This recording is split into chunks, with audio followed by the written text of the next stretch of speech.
Welcome to episode 130 of the NERO Show. In today's episode, the UCI have an absolutely stupid new rule with their handlebar widths. We talk through what they're banning next year. Is it a bird? Is it a plane? Is it a unicorn? Who knows? I'm actually riding the Seka Spear. We talk through all the pros and cons. Of course, we've got Dog off Fast Bike, and Chris has a bit of an ethical dilemma. Should he wear the Australian National Representative kit? We chat through it. All right, let's get into it. I don't want this to come across the wrong way that we're almost obliged to get angry about this. No. But I'm so torn about whether to make this 30 minutes of like deep diving the hypocrisy of this UCI Handlebar Ban. That's what we're talking about. Sorry, no introduction, just straight into it here on the NERO Show. Yeah, and so, but I do want to cover it because I do feel like this matters. Oh, I care. I'm Yeah. interested. I think it's interesting. I'm not losing sleep over it. No. Because at the end of the day, it's just whatever. This is what it is. I'm sure everyone knows, but just quickly, one of the main rule changes that they made for 2026 that's going to be coming out is minimum overall width of handlebars outside to outside for Mass Start Road and CX events is 40 millimeters. So that's outside to outside at the widest point. So there already was a handlebar width rule. It was 35.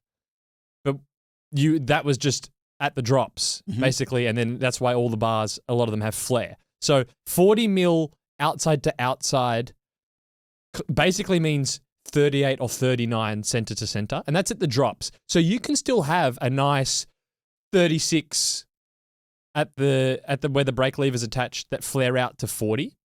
That's still fine. But this is the gotcha. With an inner width of 320 millimeters between the brake levers. They haven't released a diagram on how they're measuring it, but I take this as you could have some gigantic flare that has you coming into like 32 at the hoods and 40 in the drops, like a gravel bar, but they're going to get you with the inside to inside. And that might sound quite narrow. 32 mil inner width. But it's not. If you have a set of what would be ideally called 38 mil wide bars and you just put your levers on in the natural position, it'll probably be narrower than 32. I measured a few bikes. I want to know you. So your bikes, we've got a Seka Spear behind you. What are the dimensions of that bar and what's the inner width? So they're sold as a 375 millimeter in the tops, 37.5 centimeters, and 40 centimeters in the drops. They measure within millimeters of this 32 centimeters. Like, if I got a bad commissaire, I would probably be on the wrong side of it. But yes, it's very close. But that would still be UCI legal because it just reaches 40 outside to outside on the bottom of the drops. But you rotate them in a degree and you're not allowed. Correct. And that, look at it. That's not narrow. Which is why I brought these in. These are the EXS handlebars. And I've got tape measure there, Jesse, and I want you to measure those while we are here. You don't have to get up, just pick them up. There you go. So you can pick those up and have a little measure. But just while you do that, right, I just can't let this lie. Because this whole thing, Jesse, appears in this UCI press release titled, "The UCI approves the 2026 calendars for the UCI Women's World Tour and UCI World Tour and takes measures to support the development of cycling." That's the press release that these bans come out in. Now, the fact that the first line is about the women's tour and it's about supporting women's cycling, we will get to that and what an absolute contradiction of bullshit that is when we talk about these regulations. Well, they're not illegal. That's 40. They're almost 42 outside to outside on the drops. Yeah. The thing is, so it's just by the time you put the levers on. Correct. So what about your S5? Have you measured the hood to hood? Yes, hood to hoods. They're quite wide, so they're 34 in the tops. Okay. And 40 down the drops. Obviously, my bars are going to be illegal. My wife's Tavello that has a 40 centimeter as labeled bar, and she's not worried about her aero position. Hers were 32 centimeters shifter to shifter. So hers is almost illegal. Yeah. It's a bog standard. It's the bog standard of bog standard. And she's almost illegal now. I reckon I honestly think a third of the NERO show viewers would probably have an illegal handlebar setup. I'm curious if you're listening, go and measure. What are yours shifter to shifter? I'm pretty sure, I reckon my guess is about a third are going to be now illegal. So, now, okay, well, there's like a billion things to bring up. So the following thing is, what do you think about this?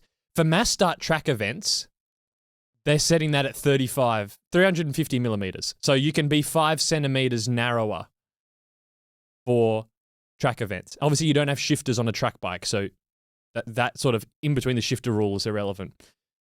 Why does a road handlebar need to be 5 centimeters wider than a track handlebar? Give me a good explanation of that. I refer to our comment section on this. I don't know. I suppose you would argue that there is more danger from traffic that may require you to have. I don't know, Jesse. All that traffic. I'm not going to try and defend the UCI. You're barking up the wrong tree. I mean, okay, because you have to descend. Yeah. Because you have to have access. Because you have to use your brakes. I mean, none of those are good reasons. None of that makes sense to me. So why they have a different width for road and track, I don't understand that. Surely if it's dangerous to sprint or to corner on a bike, that's also then dangerous on the velodrome. I don't understand the reasoning. I honestly don't. My only guess would be that there are the narrower handlebar is even further ingrained potentially in the track community that you would be basically banning the entirety of we don't call them peloton, let's call them field. Yeah. So I don't know. I can't come up with a decent solution. I mean, this whole thing is based on the premise of safety, right? Yeah, it was a recommendation from Safer Cycling. Safer Cycling, the organisation dedicated to safety and professional road racing. The increasing speeds of races and the safety implications of developments in equipment are one of safety's main areas of focus. This has been the subject of detailed consultations with teams, organisers and riders, including the distribution of questionnaires and professional riders and teams. Can I just quickly say something about that? I asked the couple of pros that I know. I asked a couple of the industry folks that I know, and no one. Now, this was the sample size of 10 to 15. No one was certainly consulted on this, and there's a few people in there who were far enough up the chain in a high enough brand that I would have thought they would be. So, yeah. Are you? What's your overall? Are you annoyed about the width they've chosen or that the rule exists? Or do you think the previous rule was okay, being a 35 mil without a minimum lever distance? What do you think? The thing that's got me most annoyed about this, again, just comes down to the way this is done. This is just slap, bang, seemingly plopped on people, plopped on manufacturers, plopped on riders, and with a lead-in of basically barely 6 months. I just don't think that stacks up in the pub test, as I like to term here. As far as the actual number of, for me, is it the 32 centimeters that's the real killer here? Yes, because if they didn't have that, you could just get around it by using a really big flare. Yeah. But then what would be the point of the rule? Yes. So, yeah, the 32 centimeter rule is what makes the rule. I've been on record in the past saying I don't particularly mind them putting an actual indicator or an actual marker down, but I don't think that number is fair, and certainly it's not fair when you start to include female cyclists, smaller cyclists. It's simply not fair. What about you? What's your overall? Well, there's a heap of unfair rules. The bike weight rule's not fair. Why does an 80 kilo Norwegian on a size 61 frame have the same bike weight restriction as a 55 kilo Ecuadorian on a size 48? It's not fair. So this is just another unfair rule. If you're a 50 kilo female with your shoulders are about as wide as my neck, Why do you have to run 32 on the hoods? It makes no sense. It just doesn't make sense. It's a stupid rule. It's just stupid. No one thinks this is a good idea. I don't know anyone who's like, yes, thank you. Do you know anyone that's been like cheering this on? The only people cheering this on is these shadowy figures at the safer cycling thing. And you're like, who? Well, what? Well, I mean, my whole thing with this, I still honestly reckon this is a big conspiracy and it's nothing to do with safety at all. And it's purely to do with aesthetic. It's purely due to the fact that UCI don't want Jesse Coyle and Arne Peters riding around with their horrific looking bikes. Well, currently judged horrific looking bikes. And they don't want that. Their sport is meant to look like Eddie Merckx and Greg LeMond. That's what they want. And to ensure that, actually, Greg LeMond's not a good example because I think he used aero bars at some point. But yeah, there you go. I mean, I don't have a conspiracy for this. As far as my conspiracy brain is willing to go, because simply for the fact that I can't see any logical reason why this rule makes sense, is just that they need to look like they're doing something. And so what's the easiest rule to implement? Well, implement one that doesn't require you doing anything. So equipment changes. We'll X-ray bikes to look for motors. Anything like that. They're all over it. Yes, let's just go. Do things that actually require effort, like send in a representative to scout every single stage of every single race down to 0.2 status, to verify that it's safe and then recommend route diversions if it's not. Like, how much is that going to cost? Dreaming, not going to happen. That would make things safer because it would avoid stretches of road. Other things like neutralizing races earlier. You remember that there was the stage at the Giro where it was raining and like almost the entire peloton had slipped out. And then after that, eventually they go, okay, we're going to neutralize the stage. After like Yuri Holman or whatever from Alpecin is like fractured his hip. And I saw the video and I couldn't find it again. Snapped his arm. And I mean snapped. Like compound fracture snapped. Like that happens and then they go, oh, well let's neutralize the stage now. So I would actually prefer them to be a little bit more trigger happy with the neutralizations. But obviously that, race organizers don't like that. Basically, long wind of saying, I think this is just optics. Let's look like we're doing something, and as long as it doesn't involve us actually doing anything, then we're all good. So that wasn't the only thing banned. They're out banning in this press release that didn't actually give any insight into the fact that they were going to be banning things. Banning some fork width.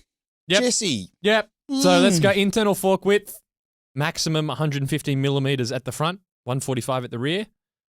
So puts into doubt, maybe that new factor. I actually don't know. Is that going to fit? We don't know. Cycling News seemed pretty sure that it would be outside the restrictions, so it would be being banned, but that was again based on simply just the images that they were able to take at the Dauphiné. So no word yet from Factor on that. Now, this is what I mean. In this UCI press release, it just says that for bicycles, the internal fork width has to be this. But that comes back to my thing. Why? This comes back to my thing of this has been the subject of detailed consultation. Well, do you think Factor would consulted for a long period of time about this? Clearly, no. Maybe it is. Maybe they are just a bee's dick within the thing. I don't know. They might. Yeah, we'll have to wait and see. But it's is it dangerous to have a fork too? What's the reasoning? My fork's wide. What? But your fork's never going to be wider than your hand. I just don't understand. What is that like? Because you're going to be hitting stuff with your fork? I genuinely can't come up with a reason. Okay. I genuinely can't. I still come back to my aesthetic thing. Maybe they like this. Yeah. Okay. Well, maybe they're going like slippery slope thing, and they're going, well, someone eventually might make a fork that's wider than any other part on the bicycle, including the rider, and then you're riding around knocking people's there you go ankles with your fork. I don't know. That was one of them. Bicycle wheels for mass start road events can't be deeper than 65 mil. Yeah. Again, this just comes back to this thing of someone at Specialized must have known. Yeah. We sat here last week and went, how come their sprint wheel set's only a centimetre deeper? Well, yeah, it's right on the new limit. I reckon they've gotten the inside. Yeah. Goss? This is just dumb. 65 mil. Yeah. There will be. I see. I thought of all the ones that you would have agreed with. This would be the one you'd think, yeah, those deep wheels are dangerous. No, I'm more of the let the boys. I don't want them, but Right. I'm more of the let the boys play when it comes to the. Oh, I love the look of get them on there, and I do think we'll be seeing. We will be seeing some really light aero bikes in the coming years that you would therefore be able to put super deep wheels on and get close to the weight limit. I just think this is another sort of stops development, really, because it stops brands trying to reach further for the sky when it comes to the weight limits and things like that. So, I mean, I disagree with this one too. I've seen riders get blown off the road, so I kind of understand the thinking of like, don't allow the deep wheel. But the riders like Geraint Thomas getting blown off the road at Omloop 5 years ago, he wasn't running 80 mil zip 8. He wasn't running zip 808s. He was just running bog standard 50-60s. He still got blown off. So I think that's a stupid one. I mean, I actually, out of the others, I can at least see the principle behind it. Like, yeah, it is a bit sketchier when you're on an 80 mil. So I kind of get that. Would I have set the limit at 65? What is the current limit? There is a limit. I think it's like 100. I think it's 100. I looked this up. The deepest UCI certified rim is like 90 something. Okay. So you can go deeper than 80 mil. But 80 is about as deep as anyone ever goes. Yeah. If I was setting this, I think 80 mil rims are okay. I would have just set it at 80. I don't know why we 65. See, I've got the CRW 65-75. So why can't I use that rear wheel? What, like? Oh yeah, you're gone. I can't use that rear CRW anymore. But yeah, it boggles the mind. Anyway. Yeah. I like the helmet one. This is one I do agree with. So now they're going to have a helmet approval process for the UCI has approved the introduction of a distinction between road and track time trials and road race helmets. The specifications for the helmets that may be used in various events will therefore be clarified with effect from 1st of January 2026. And they're going to work on the approval procedures and specifications for that. So starting to be a bit more stricter with this is a time trial helmet, this is a road helmet, and making that clearer. Yeah, I don't mind this. I mean, I feel like we were tracking in this direction anyway. I do think I haven't ridden a full-on proper modern-day time trial helmet like one of those big Giro ones. But I've heard it from a few people that they just feel like they're not as safe as a standard helmet because they're designed for ridiculous aerodynamic gains. So, yeah, I mean, I don't particularly have an issue with it. I think it makes sense. I don't think... I guess someone wearing a time trial helmet in a road race, the danger is you can't hear anything. You're kind of so in your blind with your blinkers on. But I do think they need to be stricter with the time trial helmet shape. I mean, how are these things getting approval? With the helmet's no longer round now; it's like this huge tube going across, and you're thinking like, if that hits something, that's what I mean. It's just going to turn my neck. Like, I think they need to be strict. I don't think they need it necessarily. They need to be stricter within the time trial helmet category. Not for me, not as much across categories. I feel like, but yeah, that one's kind of reasonable. But now I don't know what to do with my bike. Now my wheels are illegal and my handlebars are illegal. So, is this banning retroactive? Can I claim some victories in the past? It'd be quite nice. Yeah. So let's get into this. So you are stuffed officially. I'm screwed. Yeah. You are screwed. So I'm going to have to buy new. Well, this could get me back to integrated one-piece bars. Because Tavello make a 140 length, and my current stem length is 150. So I'm going to have to go wider anyway. So I think I just bite the bullet. I go back to a 140 long stem in whatever the. So what would I have to? Actually, that's a good question, right? To get my hoods to be 32 centimeters or wider, I basically have to get a 38 spec. I can't get 36s Correct. anymore. 38 with the hood straight is you're getting around that kind of close to that. Yep. Because that's what that is, right? That's what that is. Yeah, Yep. okay. So I'll get the 140 integrated in the 38. Mm-hmm. And Edwin's going to have to be, for the bazillionth time, recabling it. So what does it currently measure? Oh, I didn't even probably bother? 20. Like, it's not even close. Okay. Yeah. Well, it's 32 at the, that's how wide the bars are. So the hoods are like, it's probably under 25. Do you feel like in a small way you've maybe impacted this whole thing? No. A small part of me would like that someone in Switzerland was sitting down and they're like, gosh, check out this guy. And they just went, oh, we've got to stop this. I'd like to think that happened. Here we go. Here's a hot take for what you're supposed to do on a podcast, have hot takes. I reckon it's going to make racing more dangerous. Okay. Because now you're going to have guys, or anyone that used to have narrow handlebars is now back out driving a bus. So then it's going to be a competition of how dangerously can I hold my levers to get myself in narrower, to the point where I now have even less chance of getting near the brake levers in time if something happens. I reckon it's more dangerous. Well, I mean, we saw that with puppy paws when they banned that. But that's essentially where we started tipping in and tipping in and tipping in. Mm-hmm. Yeah, no, you could be onto something. Yeah.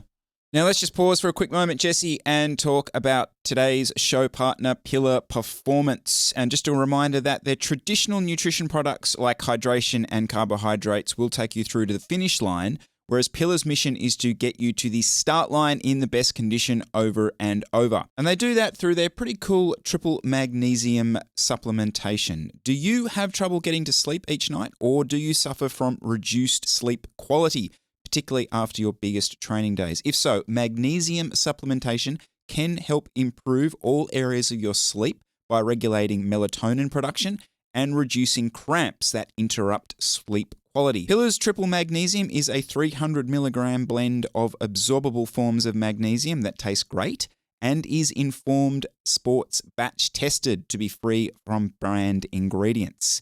So if you would like to try Pillar today, get 15% off by using code NERO at pillarperformance.shop, or for our North American listeners and viewers, head to thefeed.com/pillar and enter code NERO for 15% off. And a huge thanks to Pillar for supporting the NERO Show. I feel like it's been a little while since we've done a bike review. You've been on something new, and we are going to do Chris Miller rides the Seka Spear. Got one. The AI-generated unicorn itself. Almost a year on, Jesse, from me weeing myself over it at Eurobike. It sits here in the studio. Is this the standard or the super light one? This is the super light one. Okay. It's the RDC. Okay. Yes. Very super wide, nice. super light. By the way, I think it's good to do this. Where did this come from? Did you buy this? No, this was sent by Seka. Okay. I don't want your higher level thoughts. I want to just go nuts and bolts review as if you don't even know what it is. Okay. And then we can get into more of that. So let's Good. Okay. Let's start with the build. How'd you build it up? So builds courtesy of eBrits. It is built with, so that's the SRAM Red, essentially, that's made its way over from the TCR. SRAM Red full build. We've got FarSports 2025 Evo C Series 58 mil wheels, nice and legal. Steel spoked beauties. That was my suggestion, actually. I said, the steel spoke ones. We will get into the specifics of the wheels a little bit later on. Okay. Apart from that, we're running their handlebar stem.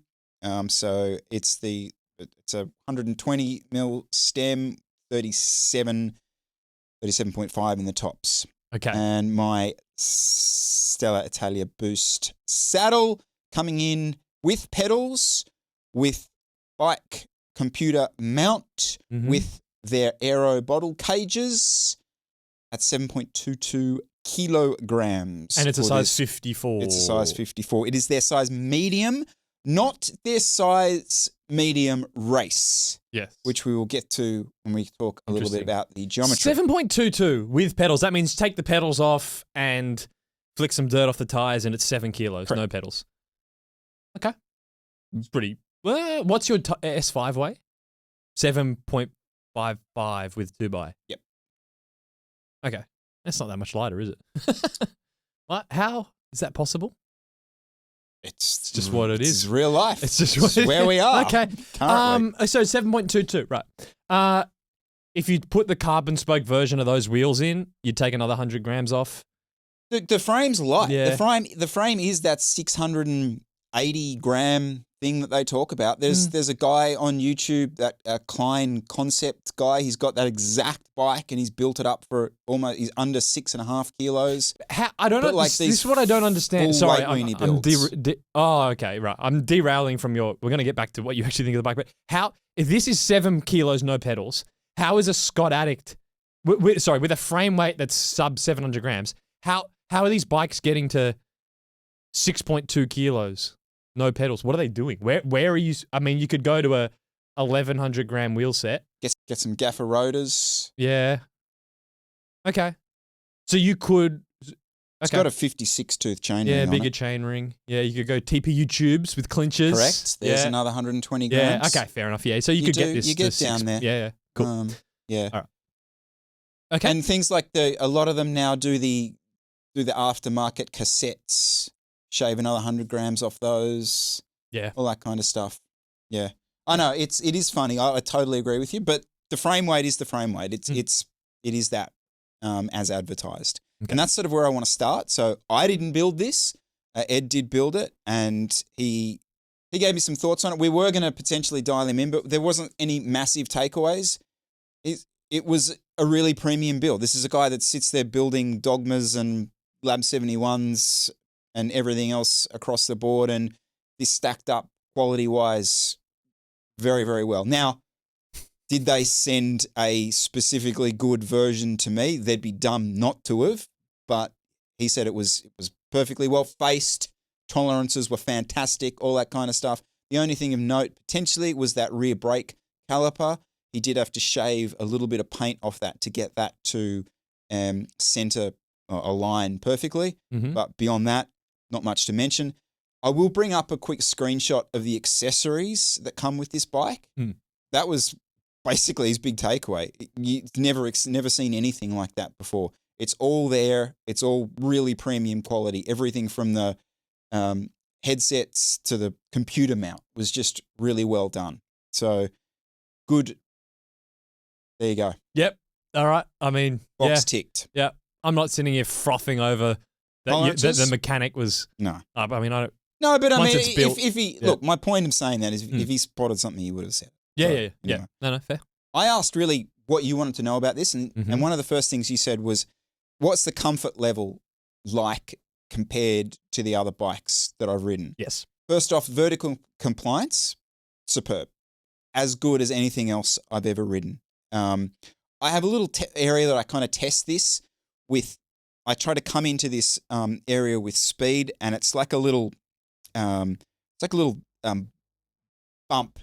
a series of bumps in the road that you can buck yourself out of the saddle if you're trying to pedal through it. And this has been probably the best performing bike I've ever had through that little area. So not really getting anything up through the rear of the bike.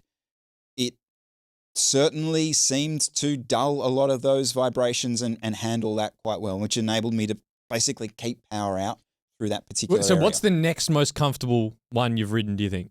Pure comfort-wise, probably the Madone. Okay. Then it starts to, I'm sorry, S5. I'm really honestly from there, once you're running 55 PSI and a 30 mil tyre, it starts to all feel the same. Yeah, okay. So, yeah.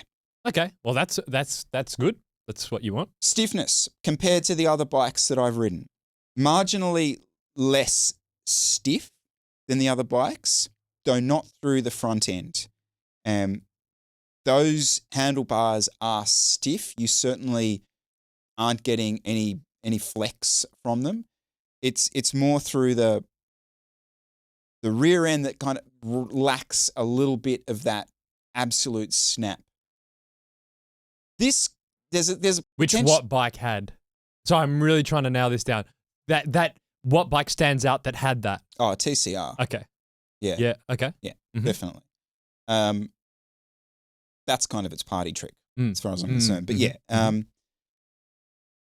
which kind of brings me on to the snappiness, which I still feel is a very overrated the reason feeling. This is one of the ones I specifically asked because it is how we get Chris Miller off his chunked out aero bike is by getting the bike that has that snappiness. And he goes, you know what? It might not be as quick down the hill at the chop, but I like that. The kick gives me, woof, fires me up.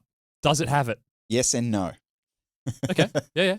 So at high speed, high power outputs, I felt like it did. I felt like it reacted as good, if not better than anything else that I have experienced. And I got what I deserved from those effort levels. So for example, if you are, at 40, 45 kilometers an hour and you are jumping across to something, I felt like that snap was there. I certainly appreciated that.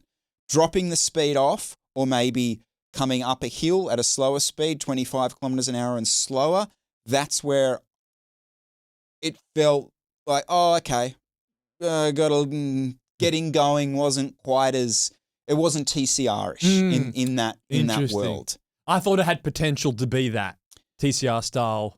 No. Yeah, okay. No, and I don't know what it is, but that was my takeaway from the Madone as well. So I'm not sure whether it's something about these rear seat stay solution things that I'm feeling that's I'm not liking at those slower speeds, maybe, but that's the only sort of common thread I could think. It could be not even related to the frame. It could be geometry. Very much could be geometry. Yeah, 100%. The geometry changes how bike feels a lot. All right, geometry. Really good question. And this, all right, we'll just go through the details of it. So it's a 54, comparing it to an SL8, sorry. Mm-hmm. So this bike in the 54 is 379 millimeters of reach, 543 millimeters of stack. An SL8 is 5 millimeters longer and 1 millimeter higher. Oh, Cannondale Super 6, 12 millimeters higher, 5 millimeters longer. That's almost like a size difference. You Correct. probably get closer to that on the bigger size. And this is where the problem is, because there's a world where I would go up a size here. Yeah, okay. But the problem then becomes two things. Number one, that I have no seat post exposed. And so then I would be losing a lot of the vertical compliance that would go along with that. And also the simple angle of that seat post would become a challenge, and I'd be slamming my saddle so far forward that I'd probably be running out of saddle rail. So, and this is a real issue for me because I've got 30 mils of spaces under that bike, and I don't quite need, so to marry up my position on the S5, I need basically 25 mils of spaces under it, and that handlebar and stem, which starts to throw out. I don't like having 25 mils of spaces, not just from an aesthetic perspective, but I do feel that it loses a little bit of control when you have that many spaces under the handlebars. So, and this, remember, isn't their race geometry. They do a race geometry, which Who's is buying the race geometry? Dumbest geometry known to man. Seka, look, maybe it's more of a geometry designed for, a different demographic in Asia, different body shapes. But this trend, the trend that you're trying to hit with that race geometry is from 10 years ago. It's done. Forget about it. It's basically longer and lower, really. So, yeah, that's the geometry side of it, which is, let's be honest, probably where most Chinese Asian brands do let themselves down at the moment, is the geometry aspect. Cornering, sick. Rails, rate it. I do feel like a lot of that is my steel spoke wheels, Jesse, because I do love the way a steel spoke wheel corners. Can I then talk about the wheels? Yeah. Cool. So these are the just on the frame, because that's probably about it on the frame. People are probably thinking, well, how fast is it? Do we have speed? So we do not have. We are holding back on two things: holding at speed capabilities. And I haven't raced it. Okay. That's just I don't have the legs for that at the moment. We'll get there. Yeah. We'll get there. So we will definitely revisit holding at speed capabilities, and pure racing performance. Those wheels, FarSports 2025 Evo C Series 58 mils, 24 mil internals. Yeah, but what's the external? We want to know the external. 30 mil. Okay. I think it's actually 31 and a half at the widest. Is it? You had verniers. Yeah. Okay. Anyway. 1370 grams. Beautiful. Beautiful. You don't need lighter than that. Dog. 30 mil tubeless Conti wheels on there. These wheels, Jesse, are the second best wheel set I've ridden. They're very close to the reserves. I really like them. I love the way they rolled. I love the way. I really, really like their stability at speed. That is just such a. I think for a wheel set is just such an important characteristic for what I like to do. And they are like coming across the top of, they're really solid. So I'm quite happy with them. It's a good weight, good internal. I'd happily recommend those for people on a build. I just want to summarize how I have interpreted what you've said. Correct me if I'm wrong. It is a fairly nice looking, well packaged road bike that has a nice, smooth ride quality at a light weight with seemingly reasonable aerodynamic tweaks. That is reasonably stiff and kind of ticks every box straight down the middle. Isn't particularly lacking in any way. That right? Yeah. So could I get you off your S5 and you race this for the next year? It's a compelling argument for someone who doesn't gravitate towards the one bike to do it all. There are a lot of people currently riding aero bikes who I think this bike potentially suits more than the current aero bike that they're riding. Definitely. Okay. That person's not me. No. Unfortunately. No, okay. It's not me. Damn it. Okay. I am willing to, I'm leaving a tiny bit of an escape clause here for when I start really racing this and doing some speed holding testing, that it does, oh shit, well hang on. But those sensations haven't appeared yet, and I'm pretty confident I'm not going to get them. But that's it. I do genuinely think that if you are in the do it all crowd, that this is a compelling package with a question mark, because I really want to talk about the price of this bike, Jesse. So this bike, frame set, no handlebars, is going to cost you north of $3,000 US. So about $3,100 US. For the bougie version? For the bougie version. RDC. Now that puts it in some pretty challenging air, Jesse. There's two thoughts on this, which I have flip-flopped back and forth on, and I want to lay them out because I haven't decided where I'm going to stick my foot in yet. So the first side is that this is cheaper than a World Tour brand frame that seemingly rides just about as good as any of them.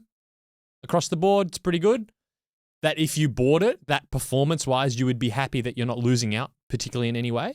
And the branding compared to a lot of the other Chinese brands is good. Seka understated, the silhouette of the frame, the paint looks nice. And so you sort of, I actually was out the other weekend, Saturday morning, walking around.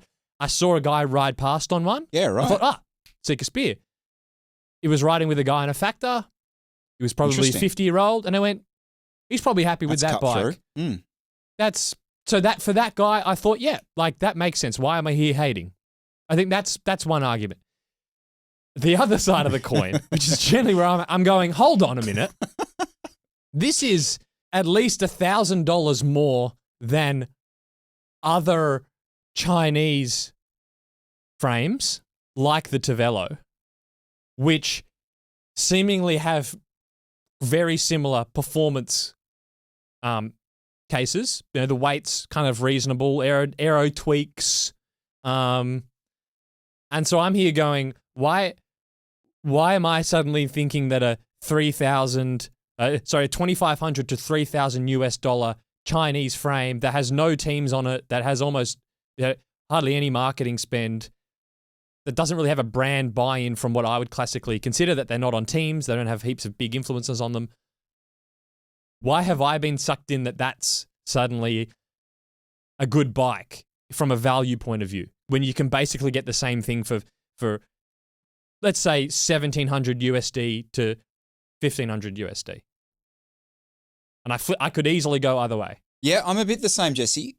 But what drew us to this bike in the first place, and this brand in the first place, which got me frothing about it and ultimately then fell out of favor with them, was the fact that this seemingly was a brand that was trying to tick the box of, okay, we're a Chinese brand, but we are going to give you some testing results. We're going to give you a really good look into the research and development of this bike. And they've got a 32-page white paper, which I think we've broken down on this show in the past. Mm-hmm. It stacks up next to Specialized. It's potentially better than Specialized white paper when you break down what they've got in here. Mm. And so whilst you are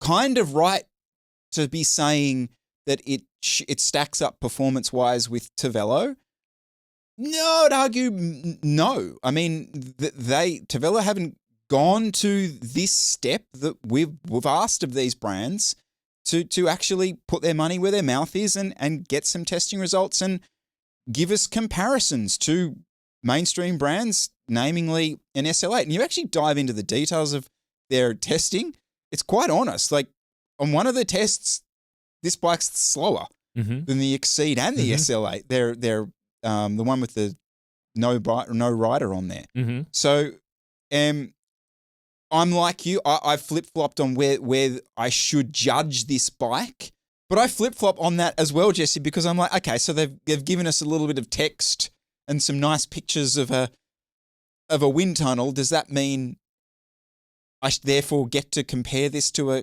Cannondale Super 6 and the years of development that's gone into that? I don't know. Well, I'm glad you brought up the Cannondale. Now, Case sell the Seka. They also sell the Cannondale. You can get the Cannondale Super 6 Evo high mod frame set, retail price for $5,899, and they've got some sizes on sale for $4,999, which is the same price as the Seka as that. You could have been on a Cannondale high mod. Mm. Yeah. Good luck telling me that's. Yeah. You could say, oh, but it's a Cannondale versus Seka. Don't even bother going there. So if you don't get the RDC version, then it's $3,999 for the Seka, up to $4,999 sale price. $5,800, so that's $1,000 cheaper. That's maybe, but for me, I think it's too expensive. Mm. But I'm not. I can see the other side of it. But I'm going to put. If I have to put my foot, I'm putting my foot in the. It's too expensive. Would you? Well, what if you didn't get this for free, and you were spending your own money? Would you buy this over a Cannondale? No, the geometry issues are too challenging for me. What about that aside? Just in terms of the money. Oh, just pure marketing, pure money. If imagine it was basically the same bike. I think it's right up there. If you're just purely getting me to go on my experience riding the bike, branding of it, no, I'm happy. I'd happily get on board with it. Absolutely. Okay. Yep, no issues. I think it matches up quite well. If Chris Miller from 2 years ago can see you now. Yeah. Oh my God. I know. Yeah. Wow. Okay. Yeah, but he'd just ridden one of the worst bikes he'd ever ridden. No, I think okay. I mean, that's yeah. But I almost can't say that in isolation, Jesse, because the reason, and I wanted to say this at the very beginning, the reason I had the issues with this brand is the fact that we talked about this brand, we hyped this brand up, people went out and actually put their money down to buy these bikes, and they were not able to fill those orders. And that is a distribution issue that goes beyond how the bike rides. That remains potentially there. And so you fast forward that further, are there concerns potentially around support of this bike and this frame if you're going to go down that route? I'm sorry, I got to stop. Can I I'm with you. I got to come back to the money. And an SL8 Pro is 5,600. This is 4 in the cheaper version, 4.8. Who should buy it? You said, oh, it's a good bike. You kind of justified in terms of a riding quality. Who should buy this? Yes. I can't see a justification for that. I just don't understand the price. I totally agree with you. I think it's too close to the mainstream brands. I'm trying to talk just from the riding perspective, but from the branding perspective and where this bike sits in the price range, you're right. Like, I don't know how that works. Because it's sort of, if it's someone who wants if it's a value purchaser, they would just go further down the tree and get that kind of sub 2,000 USD. If it's not someone who wants value and they want performance, it's not really outperforming. It's not like someone that buys the FarSports wheels because they outperform a Western brand wheel. It's not outperforming an SL8 or a Super 6. It's an exclusivity purchaser. It's someone who's all their mates ride S-Works. Everyone's on that same deal bike, and they're like, you know what? That Seka thing goes all right. Probably rides pretty well. Mm. Yeah, I'll run that. I mean, and it looks different. It's quite compelling to look at. Got a few nice colorways. Oh, what's that? That's interesting. Oh, Seka. And that's not an S-Works. Yeah, I just think it's that person. Okay. And they're like, oh, it's a not that one of those cheap Tavello ones, is it? No, mate. It's still $4,500. Well, Jesus. Okay, fair enough. Like that, it's almost one of those ones where price that justifies the purchase almost. Mm. That it's maintaining that kind of premium number. But yeah, like the more and more you delve into it, and you start comparing it just on a pure value basis. It's a struggle. Is there any other Chinese brand that tries to do this? Because, I mean, we discussed the fact that Windspace have kind of gone up a little bit, but they're not still playing in this stratosphere, are they? No, but they're just too mainstream to have that Instagram. I don't even know what you'd call that. Yeah. That thing. I don't know if another frame that. I think the CRW wheels do that. The CRW wheel is like the Seka. Yeah, fair enough. But I don't know for other frames. No, can't think of any. Yeah. So just to clarify, yeah, they do claim it is faster than an SL8 with a rider on it. All right. So there you go. Cool. All right. Is that hard to do in 2025? What? Find a bike faster than an SL8? Yeah, it is. It is. Mm. Which means it's certainly be faster than your Cannondale you're trying to sell me, allegedly. But we're going down a rabbit hole. The do-it-all guy doesn't really. They just want it to be aero tweaked. They're not in the weeds of if it's 2010 or like. They don't care. It just needs to be not a TCR. Correct. It's like Yeah. No, that's a fair point. But this is why I keep going back and forth, because that guy I saw on the Saturday morning riding it, he's not going to be riding a Windspace. No.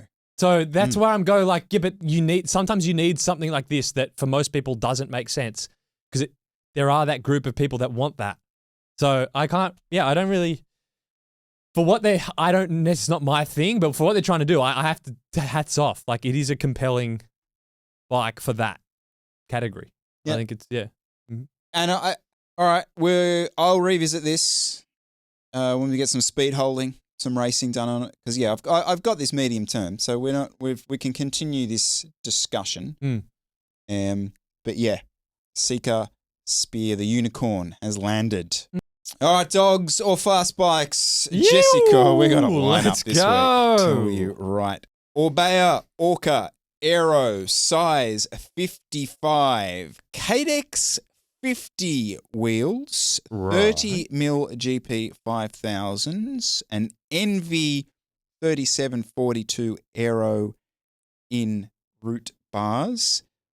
Galfa rotors, because why not? 165 centimeter cranks, 7.5 kilos. Jesse Coyle, I give you a dog or a fast bike. New SRAM Red. Beautiful. Can you sell me on these wheels? No. I'm stuck. That's the only thing stopping me certifying this as a fast bike. These aren't cheap aftermarket either, although you can get them for a steal secondhand, because if someone's got them stock on a Giant, this could be a Facebook market. This could be I need new carbon wheels, and they saw these on Gumtree.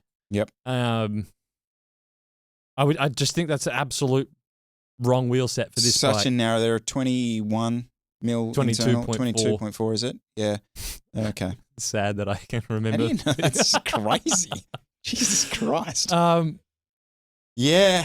I mean, I gotta say, it's a lovely looking bike. I mean, there's points for that. Bar and stem are nice. The headset little integration area has been done quite well. Almost looks custom the way they've sort of done that. Very nice.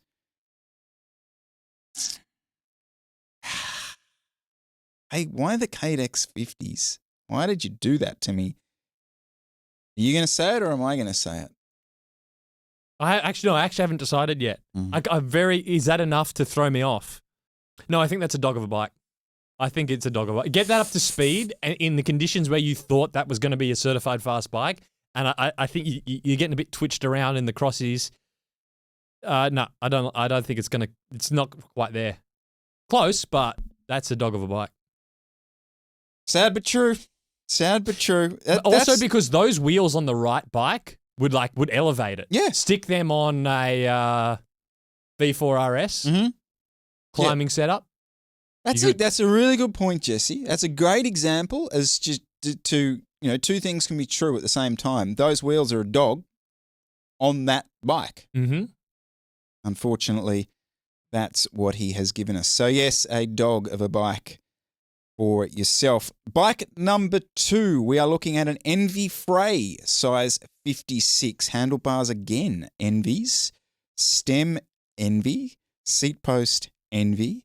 We are running a Silka Titan computer mount. The accessories here, we have Silka titanium bottles. We have titanium screws. Fantastic. Silka 3D titanium UDH hanger. Silka Nastra Pilotti bar tape. Oh my gosh. He's a bit of a Silka fanboy here. Hope you used the code NERO. SRAM Red Axis 212 HRM. SRAM 165 cranks, 4835 cassettes, 1036. SRAM Red chain waxed regularly. There's too many letters here for Chris. Let me read this route. Right. The group set is SRAM Red ETAP AXS E1 2x12 speed HRD FM. What ride that I'm aware of would this be fast on? I don't know why the Frey exists, but it's just a wider tyre clearance version of the Malay, right? Yes. Okay. Yeah. Which already has really good tyre clearance.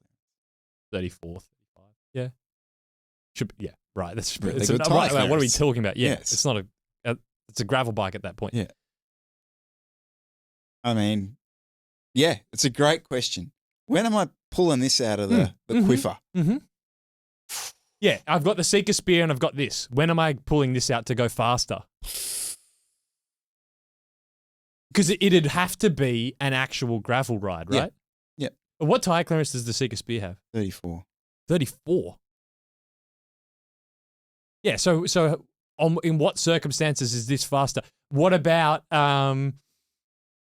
Tour of Flanders Sportif?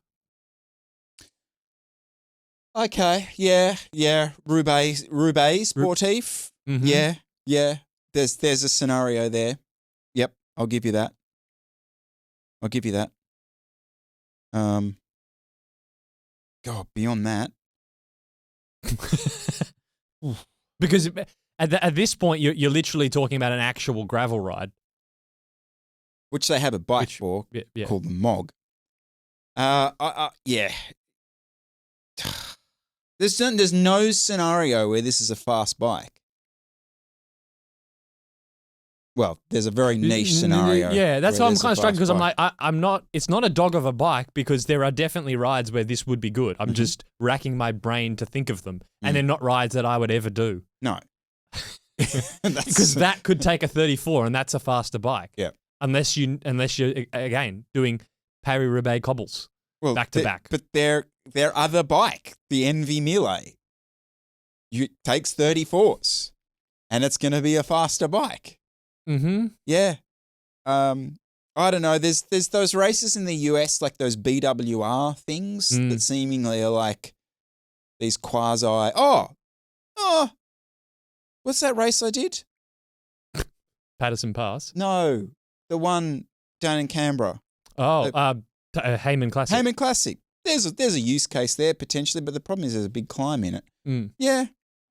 And you could just use the Malay. You could use the with Malay. 34s. There you go.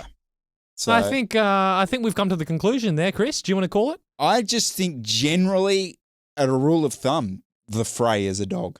Sorry. Yep. Sorry, owners of Freys. Moving on. Bike 3.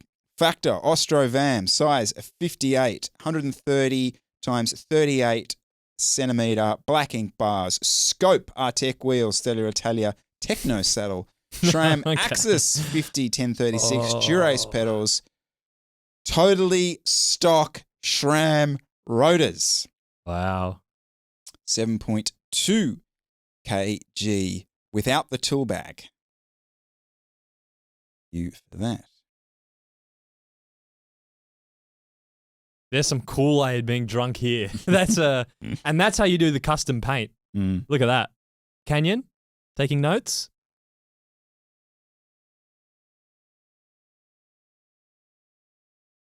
I mean, this is easy. That's a fast bike. You've got the best wheel set seemingly in the world. You have the best group set in the world. You have one of the best frame sets in the world.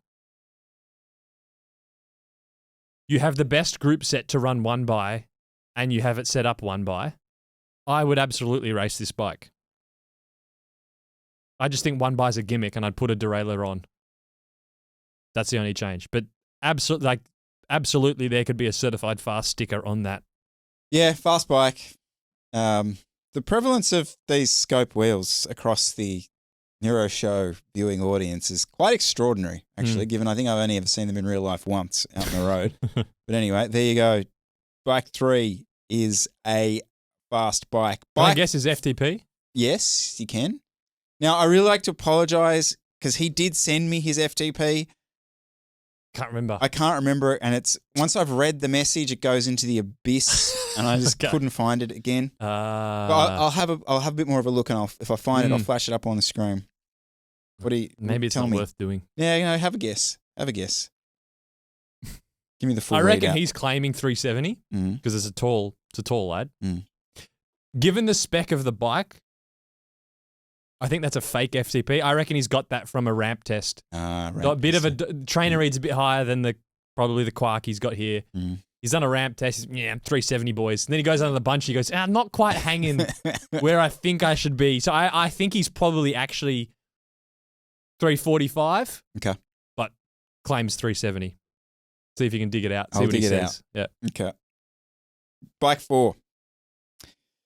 It's a Van Dessel Arc 65. Wow. 52 centimetres. Never heard of that You're going to brand. like this one. Okay.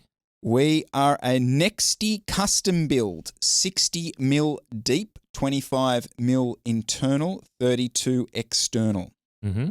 The tyres are the 28s and 30 GP 5000s. Bars, 32 centimetres. Ooh, illegal. Illegal. 130 mil zip service course stem. Cranks 165 force. Chain rings are 50 tooth. One by wolf tooth. Cassette is a 1033. Got the red rainbow chain. He's got his Paceline X rotors. Ooh, Pacelines. No Galfers here. Nothing stock. No stock. Who puts a stock rotor on? And the group set, the rest of it is Force Axis.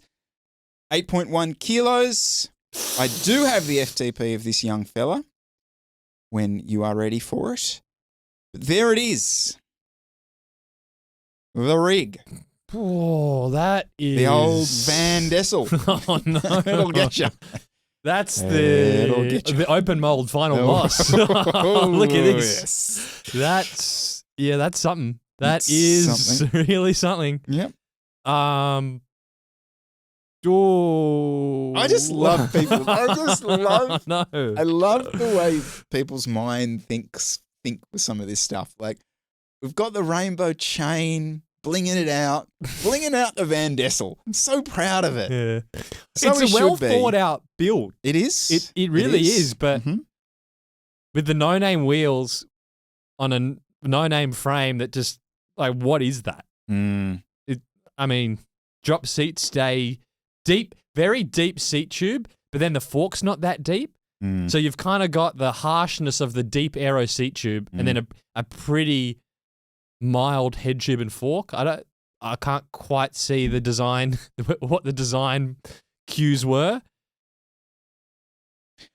I don't hate it by any stretch of the imagination. I think those wheels are going to be quite fast, the old Nexty Customs. Yeah. They probably spec quite well for the type of riding that he does. 60 mil deep. He's right on the limit of legal. 25 mil internals. That's deeper than wheels those. So it's going to be pretty super smooth, I reckon. Yeah. So can a wheel set make up for the ills that the Van Dessel is dishing out? That's the question. That stands in the way of fast bike. I mean, this bike would be abysmal in a large and an extra large, I do feel. Like the fact that it's a smaller size, again, potentially getting away with a few ills. It's got some Paceline rotors, for whatever that's worth. I just love how people make those decisions. Getting me across the line here. Keep talking to me, Chris. Okay, before we go for it, name the FTP. Oh, can you guess an FTP here? Person's above the age of 40. It's that's not a very big frame. Oh, probably been around a while. Would have dropped off. They were probably 310 back in the day. I reckon. Come on, that's realistically, you're 292. Your FTP is almost bang on, but your character assessment couldn't be further from the truth. Our rider would be a junior. I reckon he's probably under 17s. He's racing a bit of mountain bike. Currently racing some road biking stuff. He does a bit of track. Young fella on the way up. Big thing. For a junior. Oh no, this is fast bike. Yeah, I've gone totally full circle changes. here. Yeah. I think we're talking fast bike for Chaz. This is some juniors are an absolute slop. This is well put together. Like that's Put this next to some TCR from 2010. Yeah, with like 19 mil tires. Yeah, this is Chaz. You've come good. Yeah. Fast bike. Quickly, just speaking of juniors, we had a number of people reaching out about the junior that we chatted about last week, offering accommodation essentially in the Netherlands. I don't really want to be a go-between to set up accommodation for juniors. Chris Miller Rider Agency I'm not services. doing that. But if this particular rider would like me to put them in contact, feel free. Do get back in touch and I can put you in contact with those people. But yes, there it is. Did you lose the message that they originally sent? Well, I didn't lose it, but you can't I'm not find finding them it again. Okay, right. No. Yes. There you go. Okay. So Dogger Fast Bikes. What do we have this week? 2 and 2? 2 and 2, That's good. Yep. That's good. Fair enough. I got a bit of chat for you, just random stuff. Yeah, so I was watching your video. Yeah. Coil's back, by the way. He's roasting people. Who's next in line? Who are you going to roast next? I don't know. Oh, okay. They're not roasting. No, they're they're very, not roasting, very. so. I'm very friendly. You are very friendly. But no, it was Imogen Wolf, I think, day in the life that you were breaking down. Pro rider from Visma Lisa Bike. Yes. And random takeaway for me was I'd gone off recovery shakes a while ago. Just the I don't know what it was, the whey protein stuff. I just didn't like the way it sat with me. Get the gut toots. issues. Yeah, just didn't like it, basically. Right. But I feel like now that I'm all skinny and 4 kilos lighter than I used to be pre-crypto, I need to get back on the program, bulk up. But I do want, and this is something that I've never found a brand or a mix that works well for me that is the protein and carb recovery shake. Because what I tend to do is just get the freaking whey protein and then maybe, I don't know, put some bananas and something in it and that kind of thing. But then I can be bothered doing that. So long way of me asking, is there a protein shake, protein powder of choice, ratios? What should I be looking for? You got any insight? Yeah, or is it all just BS and I just should be... No, well, you're kind of right. You're sort of, okay, if you're on a training camp and then you're just slamming recovery drinks with just maltodextrin, okay, you kind of need it. But you're kind of right. If you're just you're riding 4 days a week, you go to the gym twice, why are you wasting basically a meal of the day on just slop powder? Yes. Like I think your previous approach was right. Okay. Have the protein shake and then you just pick any other food. It's going to be more nutritious than dextrose, which is what's in any of the recovery drinks. Okay. So, I think your banana or a glass of juice at least has something in it. Would probably be the next easiest step is just have a bottle of orange juice in the fridge. Have that with your protein shake. Unless you're just you need ultimate convenience, then you get like the But the problem with a lot of the recovery shakes is like even the SAS, like the Rego ones. Yeah, that was the one I was looking at. They're like 1-to-1, maybe 1-to-2 ratio of protein to carbs. And if that's post-ride, if it's a 1 hour ride or 1.5 hour ride, it's probably enough. But that's not good enough for a 4 hour ride. Yeah, okay. No, I'd steer clear of them. If you just stay with the whey protein and then you can just have the carb portion can be whatever you need. Okay. Yeah. No, I think you're on the right track. Okay. I will revert to it. But generally But they're also a rip-off because you're buying this tub of powder and you're going through it 3 times as fast because 2/3 of the tub is just sugar powder. Just, if you wanted to do that, get the whey protein and just put some white sugar in it like you would do in your bottles. Okay. Yeah. All right. And the only thing is sometimes those recovery drinks are fortified with a bunch of multivitamins and minerals. But you could just take a multivitamin. Okay. Yeah. No, the recovery drink is like, in most cases, is slop. You could do better. But you still believe in the recovery shake as a regular thing? Definitely. Okay. Definitely. Yeah. Yeah. On principle, yeah. The only other thing I was going to mention is I noticed you were doing a bit of trainer stuff again. Again? Well, yeah, again, you haven't done it for years. But you were blowing my mind with some of these sessions that you were doing where you're literally getting on the bike, 5-minute warm-up, not even, bang, straight into an interval. Yep. Let's just fucking go. Sitting at the desk, you're like, I'll just do a session. Let's go. 5 minutes in, and you're just bashing out a zone 5 effort or zone 6 effort. Like, what? Like, okay, what's my question here, apart from just bewilderment? Well, if I'm only going to get on for 45 minutes and the point of the session is an intensity session, then I don't want to waste 20 minutes warming up if I can just start the first effort and it kind of feels like garbage, but as long as I can finish it. But you can get the numbers out that you want to get in the first 5-minute session. Yeah, well, what's going to happen? What? It's not like I can't do 400 watts until I've done a 20-minute time trial warm up. I mean, I don't. What? Really? Have you tried? Like, what do you think's going to happen? What, you just grind to a halt? I grind to a halt. 100%.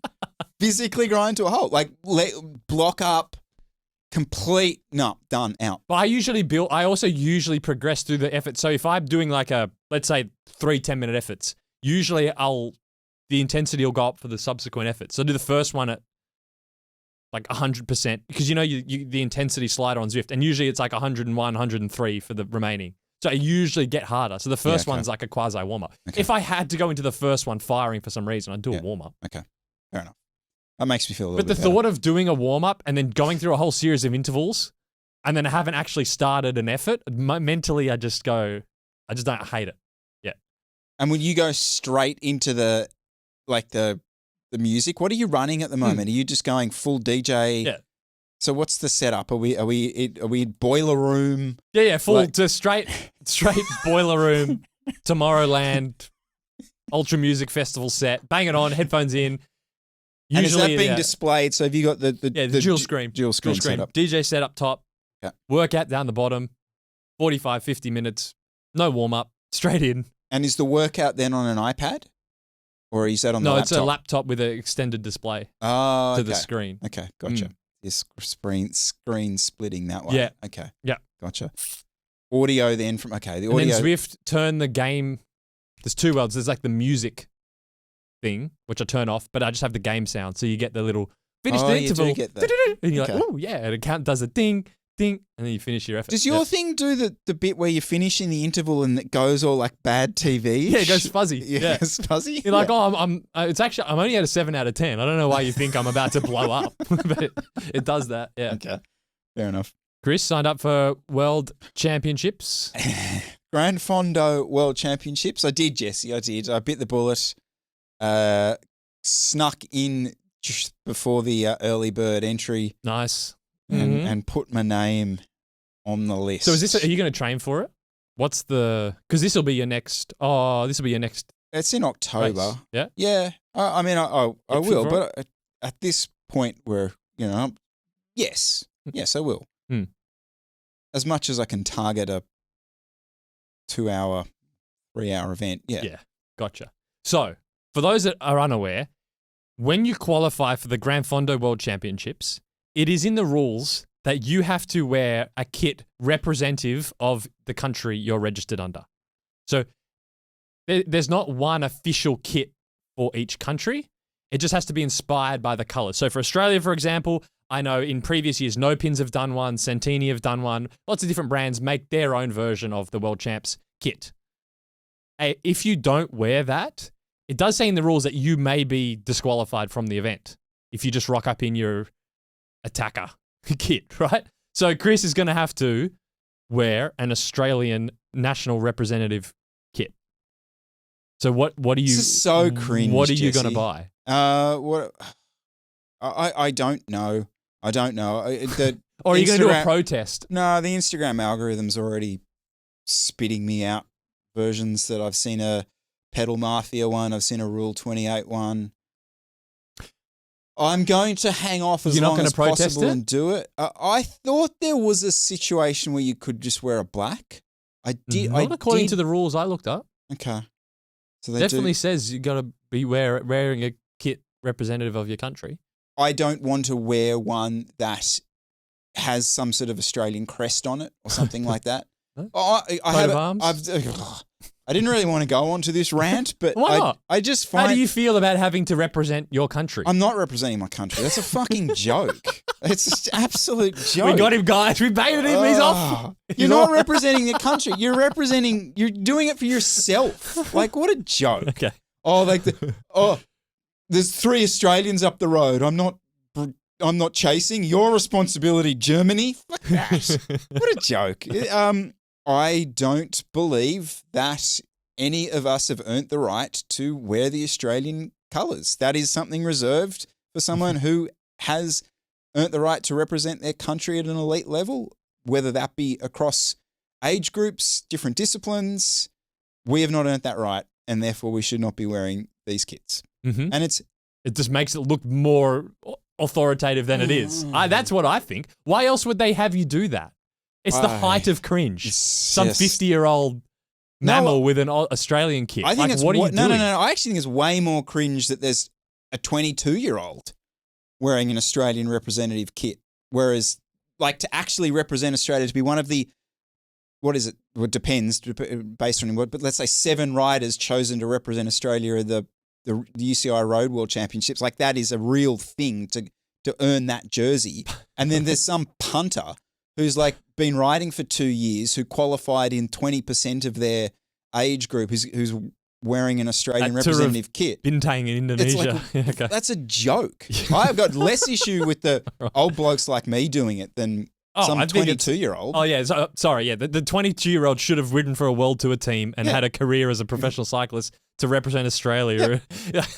Right, yeah. It should be absolutely lift your game, 22-year-olds. That's illegal.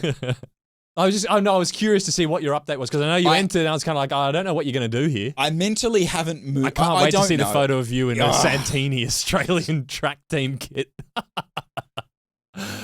Why did you make them? It is I haven't. I've qualified for Amy's, and I haven't entered yet. And I think there's a few reasons. And I think one of the reasons I don't want. I'm going to go buy a $500 no pins Australian kit and rock up in that. On no way on earth am I wearing that. Honest, I'm just not. So if I go, I'll just wear the white NERO Fondo suit. I'm not wearing Australia. Like, I really feel strongly against it. So I don't know what I would probably have to just risk getting told off by a commissaire. As if they care. Fucking hell. You'd be... Imagine you're on the start line, some commissaire comes up. It's not a... I wonder whether you could come up with a... Could you come up with a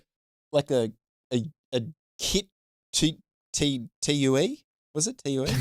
Yeah. Or some sort of like... Therapeutic I have some reaction. Conscientious objection to wearing... Yeah, it's like... Yeah, I have some... Kit. Exactly. Religious reasons. I don't know. Something I can't wear those colours. They affect my eyes. I don't know. Yeah, I don't know, Jesse. I haven't come to the haven't mentally made that leap just yet. That kind of thing of like, do I actually care? I'm like, at the end, I don't care about any we're not people getting blown up in Gaza. Do I actually care about anything cycling related? Like that chat is always a bit like nothing really matters. Yeah. Whereas planet spinning in the universe, I don't know. Wow, that's ends nowhere. All right. On that note, Jesse, I'll see you next week. Chat to you then. Bye now.